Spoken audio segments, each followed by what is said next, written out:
ছোটোবেলায় শরৎকালের কাশফুল দেখে আমরা পুজোর জন্য উতাল হয়ে যেতাম। সময়ের পরিবর্তন হয়েছে।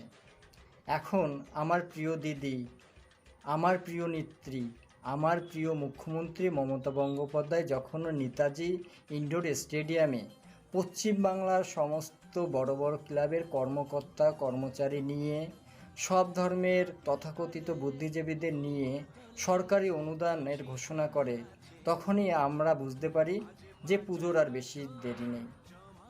তিনি এবার দুর্গাপুজো উপলক্ষে গতবারের থেকেও এবার অনেক বেশি সরকারি অনুদান ঘোষণা করেছেন।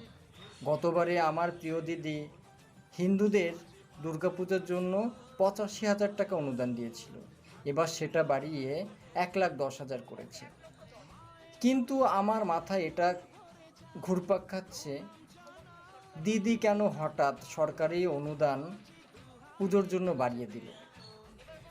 তার কারণ নিশ্চয়ই আছে। কারণ বছরের শুরুতে পশ্চিমবাংলার হিন্দুরা যেভাবে কেলান খেয়েছে, যেভাবে বাড়ি থেকে বিতাড়িত হয়েছে, তার জন্য হিন্দুরা প্রচণ্ড কষ্ট পেয়েছে।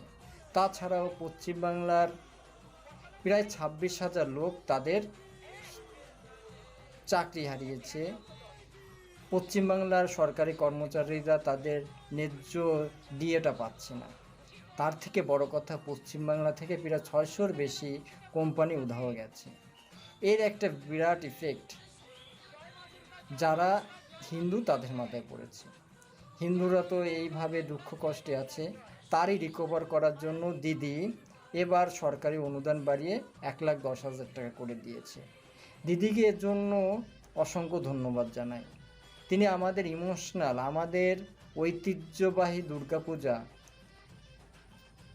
যে সরকারি অনুদানে করতে হচ্ছে, তার জন্য ধন্যবাদ। কারণ তিনি যখন অনুদান দিত না, তখন কি আমাদের পুজো হতো না? হতো নিশ্চয়ই। কিন্তু এটা আমাদের এক ধরনের ছোট করা হয়।